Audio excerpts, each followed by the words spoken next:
अस्सलाम वालेकुम नाज़रीन, नदीम बसरा एक नया व्लॉग और उसकी नई एपिसोड के साथ आपकी खिदमत में हाज़िर है। नाज़रीन, डेवलपमेंट बड़ी तेज़ी से हो रही है। बड़े ताकतवर लोगों के खिलाफ एफआईआर दर्ज हो गई है। किसकी वजह से हुई है और कहाँ पे हुई है ये बताएँगे। और अली अमीन गंडापुर की आ गई है कि एक फाइनली वीडियो उन्होंने मुखातब किया है, धमकियाँ दी हैं, ये भी बताएँगे साथ। और फैज़ हमीद का ट्रायल 9 मई की तफ्तीश कहाँ से कहाँ तक पहुँच गई। और जावेद बदर जो पंजाब मीडिया हेड थे पीटीआई के और पीटीआई के बानियों में से थे, उनके इंकशाफात भी दिन ब दिन आ रहे हैं। कोशिश करेंगे कि इन सारी स्टोरीज़ का अहवाल आपको जो है पॉइंट वाइज़ बताएँ। डिजिटल प्लेटफ़ॉर्म है जो हमारा हॉटस्पॉट, इसको आप सब्सक्राइब करें और बेल आइकन के बटन को दबाएँ ताकि नए आने वाली वीडियोज़ आपको मिलती रहें। सबसे पहले शुरू करते हैं जी हम। जब धरना शुरू हुआ था 24 और नवंबर की फाइनल कॉल थी और 26 नवंबर तक वहाँ पे धरना, गोलियाँ चल गईं, 278 लोग शहीद हो गए, 12 लोग शहीद हो गए, सैकड़ों शहीद हो गए और बात रुक ही नहीं रही थी। पीटीआई ये बयानियाँ दे रही थी कि हमारे इतने लोग शहीद हो गए हैं जी, उसके अंदर इतने लोगों पे गोलियाँ चलाई हैं। वो रबड़ की गोलियाँ थी, वो प्रैक्टिस गोलियाँ उन्हें कह सकते हैं। लेकिन अभी तक क्योंकि लाशें सामने नहीं आई, तो उसका कोई जिसे कह लें कि वाज़ह मौक़िफ़ कहीं पे नज़र नहीं आ रहा। लेकिन क्योंकि एक वाक़या इंसिडेंट हुआ, वो रिपोर्ट हो गया, सीसीटीवी के अंदर वो सारी फुटेज आ गई कि पीटीआई का एक नौजवान, जो पीटीआई के लोग कहते हैं कि वो पागल था। ये पीटीआई के लोगों का दावा है कि जो गाड़ी चलाने वाला था वो पागल था। वो आया, उसने गाड़ी चला आगे दौड़ा दी, सामने देखा चेक पोस्ट है या रेंजेस खड़ी हुई है बैरियर लगा के, उन्होंने अपनी गाड़ी की हेडलाइट्स बंद कर दी ताकि रेंजर्स एहलकारों को नज़र ना आए। तो उन्होंने उस पे गाड़ी चढ़ा दी, जिसकी वजह से शहादतें हुई रेंजर्स की। और पीटीआई ने कहा कि वो लड़का आशिक है खान साहब का, लेकिन वो पागल था। भई पागल था, इतनी दूर से यहाँ तक गाड़ी चला के कैसे आ गया? अगर वो केपीके का रहने वाला है और अक्ल है, बालग है, तो फिर आपने उसे ड्राइविंग लाइसेंस कैसे दे दिया? अब उसकी बाकायदा तौर पे कट गई एफआईआर और ये एफआईआर कटी है इस्लामाबाद के अंदर और रेंजर्स के एहलकारों को शहीद करने के हवाले से इसमें दफ़ात लगा दी हैं 302 की। ये कत्ल की दफ़ात होती हैं, बड़ी संगीन दफ़ात होती हैं। आप सियासी मुकदमात के अंदर इस तरह की दफ़ात नहीं होती। या ये संगीन दफ़ात है 302 की, या दहशतगर्दी की संगीन दफ़ात होती हैं, या मुल्क से गद्दारी की संगीन दफ़ात होती हैं। ये इस पे पकड़ ज़रूर होती है। अब इसके अंदर इमरान खान, बुशरा बीबी, अली मीन गंडापुर, उमर अयूब, सलमान अकरम राजा, हमाद अज़हर, मुराद सईद, शेख वक़ास अकरम, उनके नाम दर्ज है और भी लोगों के नाम दर्ज हुए। इनके खिलाफ बाज़ाब्ता तौर पे बाय नेम इनके एफआईआर दर्ज हुई है। अब एफआईआर के मतन में ये बताया गया है कि ये वाक़या जो है बाकायदा मनसूबाबंदी के तहत हुआ। अडयाला जेल में इसकी बाकायदा तौर पे प्लानिंग हुई। जो लोग पीटीआई के बानी इमरान खां को मिलने जाते थे, इमरान खां उनके ज़रिए ये पैगामात पहुँचाते थे और इस वाक़ये को मंतकी अंजाम तक पहुँचाने के लिए प्लानिंग की गई। वो प्लानिंग कैसे की गई? वो प्लानिंग बुशरा बीबी के ज़रिए हुई और पीटीआई के रहनुमाओं की इमरान खान से मुलाकात के ज़रिए हुई। अब एफआईआर के मतन में ये बताया जा रहा है कि जेल के जो कैदी होते हैं, जेल के कैदियों से ये बात मालूम हुई है, कैदी हो सकता है कि हसास अदारों के हों, स्पेशल ब्रांच के लोग हों, आईबी के लोग हों, क्योंकि वहाँ पे जेल के अंदर बेशुमार कैदी होते हैं संगीन दफ़ात के तहत जिन्हें सज़ाएँ हुई हुई होती हैं।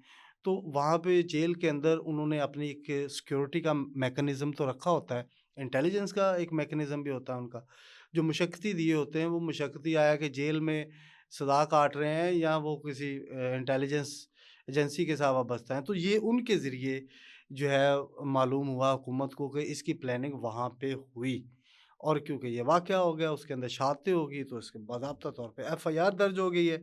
और एफआईआर दर्ज जब हुई है तो पीटीआई ने उसके बे एक नया बयानिया जो क्रिएट किया वो ये था, लोगों को मारा गया, 69 लोगों को वहाँ पे शहीद किया गया। लाशें इतनी जल्दी कैसे गायब हो सकती हैं? वो जो जहाँ पे हैपनिंग हुई है, खून बिखरा होगा, इतनी बुलेट्स, उमर यूब कह रहे थे अमेरिकन स्नाइपर और बड़ी जो जिसे कहते हैं जैसे मशीन गनों से फायरिंग होती है। भाई उनके कोई बुलेट्स भी तो होंगे, कोई होल मिल जाएँगे, इतना बड़ा एरिया होता है, रेडियस इतना बड़ा, कुछ तो मिलेगा। पाकिस्तान की जो और इस्लामाबाद की इंतज़ामिया इतनी तेज़ थी कि उन्होंने कोई 150-200 लोगों को वहाँ पे असैसिनेट कर दिया, मार दिया, उन्हें जो है वो कत्लो गारत कर दी और साथ में को 5 मिनट के अंदर उन्होंने सफाई भी कर दी।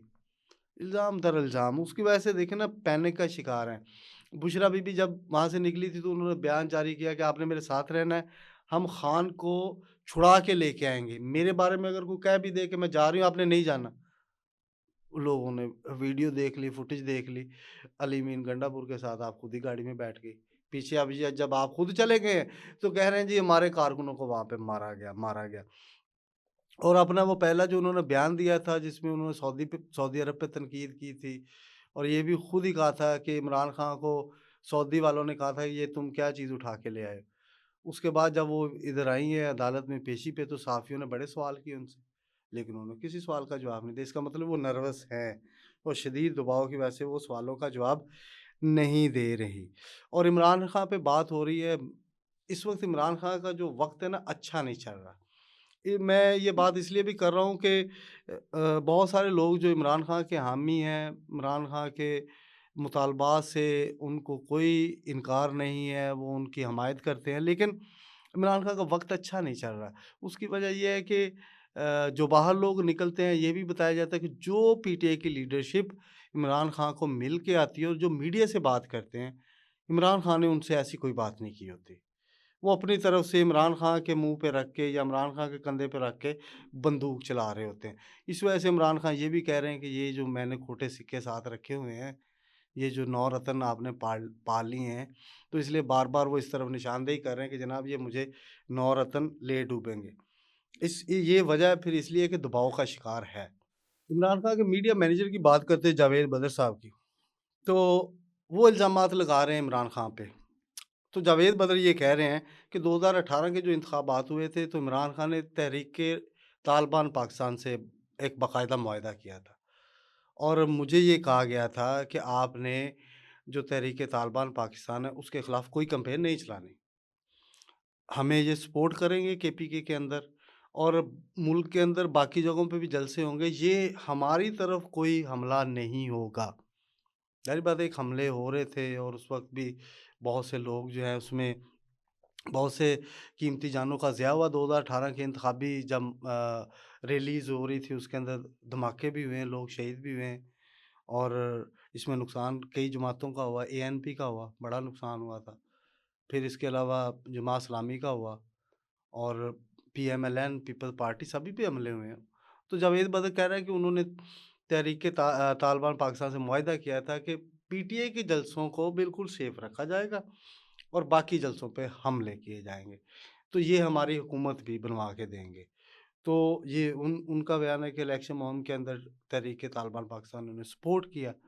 अब इसकी इन्वेस्टिगेशन तो अदारों को करनी चाहिए। ये तो वो खुद कह रहे हैं और बाकी रह गई अली अमीन गंडापुर के जो वीडियो बयान की, उन्होंने अपना जो बयान दिया ना मुझे उनकी बयान की वैसे समझ नहीं आई। वो समझ इसलिए नहीं आई कि वो पता नहीं किसको पुकार रहे हैं, किसको डरा धमका रहे हैं या किसको वार्न कर रहे हैं। वो एक बड़ी मुबहिम सी वीडियो है, एडिट भी है, मुबहिम भी है। वो कह रहे हैं कि हमारे तहफ़्फ़ुज़ात और ख़दशात दूर किए जाएँ। किनको कह रहे हैं? मीडिया दबाव की वजह से कोई इश्यू हाइलाइट नहीं कर रहा। लेकिन आपको जवाब देना पड़ेगा गोली क्यों चलाई? इससे पहले आप लोगों ने पाकिस्तान में निहत्थे लोगों को कत्ल किया। गोली क्यों चलाई? किसके कहने पर चलाई? इसका जवाब देना पड़ेगा। अभी तक 12 शुहदा की शिनाख्त हो चुकी, मज़ीद की हो रही है। हम आपको जाने नहीं देंगे। वाज़ेह पैगाम दे रहा हूँ कि सूबों के खिलाफ नफ़रत फैलाने की साज़िश बेनकाब हो गई। फ़ौज में जो लोग भर्ती हो रहे हैं वो हमारे लोग हैं। आप लोगों ने एक मर्तबा पहले भी मुल्क को तोड़ा है। बात ज़रा गौर करने वाली है। हमने पाकिस्तान में रहना है, आपने मुल्क को छोड़कर जाना है। फिर वो यही कह रहे हैं कि 15 दिसंबर को हमने बाग़ नारायण जो अजाताबाद है, शोधा का इज्तिमा मुनक्कद करना है। फिर 26 नवंबर के शोधा को ख़राज तहसीन भी वहाँ पे पेश करना है। और फिर उन्होंने कहा कि जब तक हकीकी आज़ादी नहीं मिलती, हमारी तहरीक जारी रहेगी, हमारे कारकुन लापता है, हमें ख़दशा है कि उन्हें भी शहीद कर दिया गया, हमारे तहफ़्फ़ुज़ात और ख़दशात दूर किए जाएँ। इस किस्म की बातें उन्होंने की। अब देखिए 2 चीज़ें हैं, एक तरफ आप ये कह रहे हैं कि ये फ़ौज हमारी है, और एक तरफ ये भी आप कह रहे हैं कि इसकी वजह से नुकसान भी हुआ है। तो अली अमीन गंडापुर साहब, आप विकेट के दोनों तरफ ना खेलें, एक तरफ खेलें। आप ये बताएँ, आप कौम को गुमराह करने की कोशिश ना करें। आप ये बताएँ कि ये मैसेज आप किसको दे रहे हैं। ठीक है, आप सियासी जमातों को मैसेज दें, ज़रूर दें। आपकी सियासी जमातों से जो है ठीक इख्तिलाफ़ात होने चाहिए, लेकिन इख्तिलाफ़ात को दुश्मनी तक तो ना लेके जाएँ ना। क्या आप एक-दूसरे को मारने पर तुल गए हैं, दोनों दोनों फ़रीक़ैन ही तुल गए हैं। हुकूमत खुश है, वगैरह साढ़े को आ रहे हो लिफ्ट नहीं करानी, दौड़ जाओ। वो कह रहे हैं कि ठीक है, हमारी मुज़ाकरात इनसे ख़त्म होगी। लिहाज़ा इस किस्म के जो बयानात हैं उसमें वज़ाहत करें कि ये बयान किसके लिए है। पाक फ़ौज हमारी है, हमारे लोग भर्ती हो रहे हैं, हमारे नहीं भाई, पाकिस्तान के लोग भर्ती होते हैं उसमें। ये सूबों के कार्ड खेलना बंद करें। ये पश्तून, ये पंजाबी, ये सिंधी, ये सराइकी, ये बलोची, कोई कश्मीरी यहाँ पे नहीं है, ये सब पाकिस्तानी है भाई। फ़ौज हमारी है, पाक फ़ौज, पाकिस्तानी फ़ौज। ये सूबों की फ़ौज नहीं है, या केपीके की फ़ौज नहीं है, ये सिंध की नहीं है, बलूचिस्तान की नहीं है, पंजाब की फ़ौज नहीं है। ये पाक फ़ौज है। पाक फ़ौज से मुराद ये है कि ये पाकिस्तान की फ़ौज है। तो आप क्यों तक़सीम कर रहे हैं? सूबों के कार्ड क्यों खेल रहे हैं? पाकिस्तान के कार्ड खेलें ना यार। पाकिस्तान के कार्ड होंगे, मईशत की बात होगी, मुल्क की फलाह की बात होगी, तरक्की की होगी। सूबों के कार्ड खेलना शुरू कर दिए। ये इससे तो फिर जो है ना आपके बयानात से वो मुख्तलिफ़ किस्म के जो है वो मुझे मैं उस पे कुछ कह नहीं सकता। साथ आ जाएँ जी कि अब फैज़ हमीद के वो जो ट्रायल के केस की बात की थी, क्योंकि आईएसपीआर की प्रेस रिलीज़ में लिखा था कि 9 मई के जो वाक़या हुआ था उसकी तहकीकात भी जारी है। अब जब वो फैज़ हमीद को पकड़ लिया, तो उसके बाद पीटीआई ने कहा कि इंसानी ये हकूक़ जो है ना उसकी खिलाफ़ वर्ज़ी हो रही है। सिविलियन के केस वहाँ पे कैसे हो सकते हैं?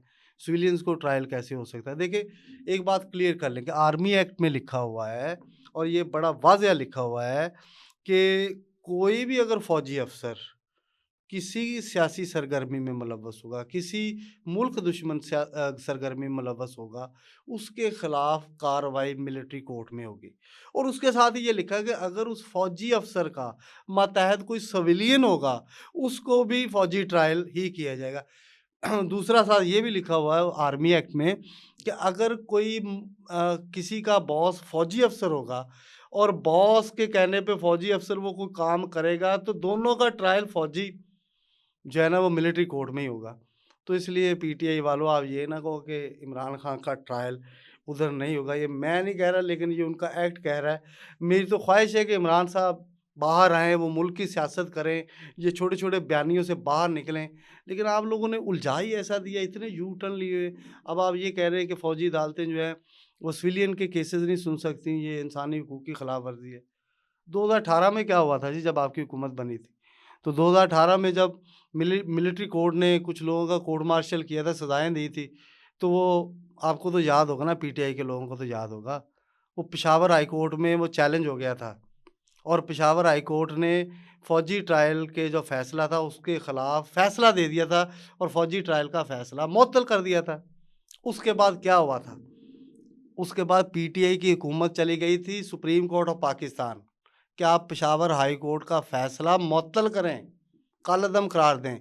फ़ौजी अदालतें ट्रायल कर सकती हैं, फ़ौजी अदालतें सज़ाएँ दे सकती हैं। एक तरफ माज़ी में आप इन्हीं अदालतों से सज़ाएँ दिलवाते रहे, अब आप पे आ बनी है तो आप कह रहे हैं कि जनाब साढ़े बार यही थे। बस।